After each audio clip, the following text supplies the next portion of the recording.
So green flag at the back, all eyes to the lights. A lot of these guys, this will be the first time that they've dropped the clutch in a racing environment then. So the red lights are on, the revs rise, and out go the lights. And it's a clean start from everybody there. Looks like somebody from the second row trying to make a move on a GSX-R1000 there. It's a good start from the second row. It could well have been Luke Foreman there on number 145 machine as the red lights come on and out again for the 600s. Not a good start for Adam Fruin on the number 916 Yamaha R6. As the Triumph Daytona 675, the all-white Daytona, makes its way to the front and will take the whole shot in the 600s at least anyway. So coming down in towards Graham Hill Bend come the thousands, and we'll try and pick up a few numbers here and there when they go by. But everybody through safely this time around. We'll keep our eye on the 600s who are up towards Druids already. And again, a lot of new bikes, new names, new faces here for the rookie 600s. We'll keep an eye on them as they come out of Graham Hill Bend and onto the bottom straight. It's the number 26 machine leading the way. That's Daniel Preston from the middle of the front row. Stor Pistis leads the way in the thousands, then with opening lap time of a 56.4. He's already got a 2.8 second advantage over the number 105 of Tommy Jones at the 95 of Jack Driscoll. So everybody on the front row there holding station in first, second and third. Further down the order then, it's Foreman, Pastana, Kringscale, Holt dropping 3 positions there. The big mover on that lap was the number 175 machine of Arlindo Pastana from the middle of row number 3, sorry, up into 5th place there. So Arlindo Pastana makes up 3 positions there, but even more so, number 13 machine in the 600s, that is Matthew Benton, makes up 5 positions. So lots of chopping and changing on the opening lap here. That'll be the first racing lap for a lot of these guys in their career. Well, the one name that's actually familiar to me, mate, is Arlindo. And now I know my pronunciation is going to be way off the mark. Let's just say Mindy Sulpistus. I know that name, and I think Mindy's one of those guys who's probably sort of done one race here and there over the years, basically. Not quite enough to kick his signatures to qualify for the next stage of licence. Obviously a reasonably handy rider. They're doing a 51.099 on that lap. But yeah, he's not as much of a rookie as some of these guys. Of course, he does have a few miles under his belt. And I'm sure I might have seen him at Thundersport or maybe NG or somewhere. But anyway, nonetheless, he's doing a good job out there in front of Heather Jones, Driscoll, for all different names. Well, I'd have to say a new name. Pastana's not a new name, but maybe not in this particular sport. I don't imagine it's quite the same Pastana I'm thinking of as in Travis. Pastrana.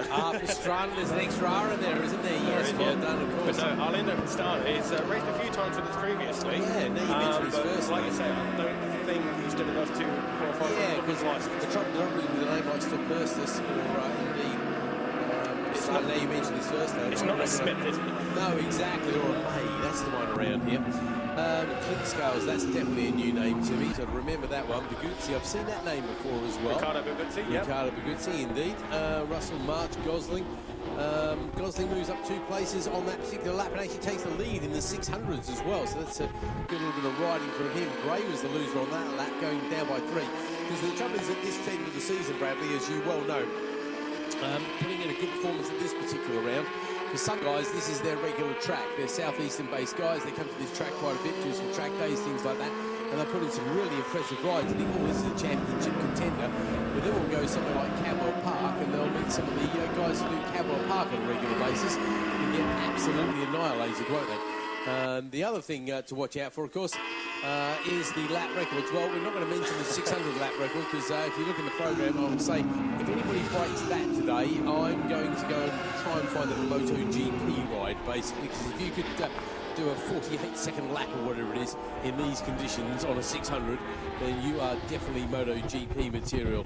And that is the longest standing record at the club, and as much as it I hate to say it, but the ego that is Lorenzo Collins was definitely a serious contender in his day. Alex Fruin, I recognise Adam Fruin, so I recognise that name from last year as well, because he's on the Yamaha R6, which identifies as a Ducati, doesn't it? Yes, that's the one. So that's what makes him memorable, that's for sure. So Persis over the line to complete lap 5. He's got nearly a 6-second gap over Jones, and I'm going to try and remember these names because I'm going to have to pick them up as we go. Tommy Jones, who did qualify in second, so that makes it easy. And Jack Driscoll's running third, qualified there as well. And they're all pretty safe, actually, because there's a big gap between those guys. The closest battle we've got in the thousands between Holt and Pastana. In fact, they just swapped places there for fifth on the last lap. Fruin moves up 2 places on that last lap in the 600s as well. So Fruin, Preston, and Gosling, they're very close, separated by about half a second between those 3 as well. We've got Neil, Benson, Allen, Alchawi, Johns, Siggins and Gray rounding out your top 20.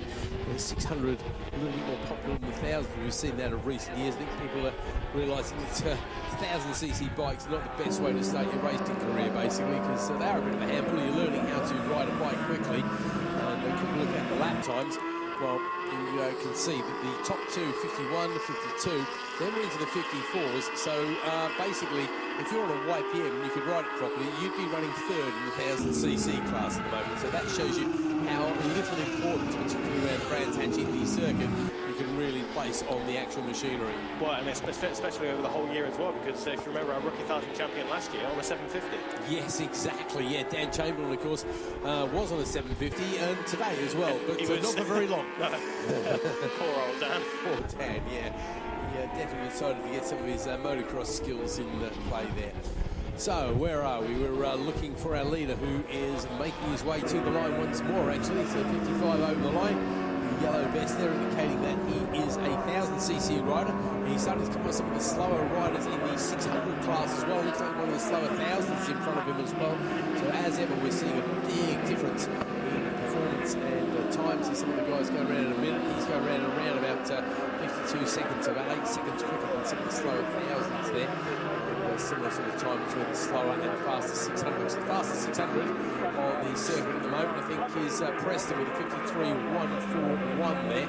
So again, a long way from the lap record, but nonetheless a decent lap time as Gosling moves up 3 places on the lap.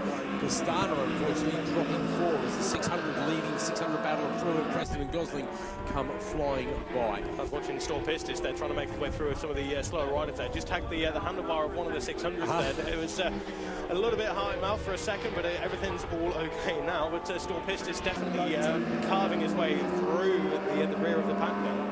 Maybe he doesn't realise just how good a lead he's got, of course, because the last lap flag has now gone out and he's got a 3.5 second he's gap also lapping around 2 seconds slower. That'll be encountering 600s there, so I suppose, yeah, you don't want to go doing that too often, because if all of a sudden you do that again, all of a sudden that 3.5 second gap becomes a 2.5 lap, but with 1 lap to go, I think he should be reasonably safe. It's through now on the 600 coming down the hill. I think still chasing out. I think that's his bike there.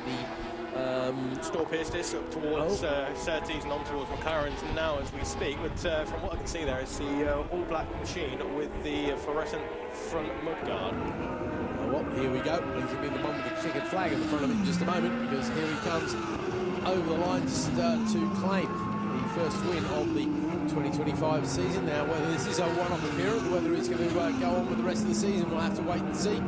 But Storm Pistis wins ahead of Jones. Third place then in the 1000cc class, at least, that is going to be the number 95 machine of Jack Driscoll. As long as Jack stays where he has been for the entire race. No, he doesn't, I'm afraid. Commentator's curse I've just put on there. It's Luke Foreman, who moves up past Driscoll on the last lap, beats him by half a second there.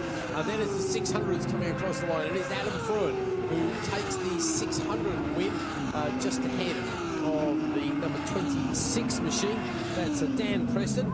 And then behind Dan, we have got the Gosling machine, and that is Sean Gosling, who's done well there. I don't think Storm Pistis has seen the checkered flags. He's gone around again. I suspect this is a very quick celebratory lap.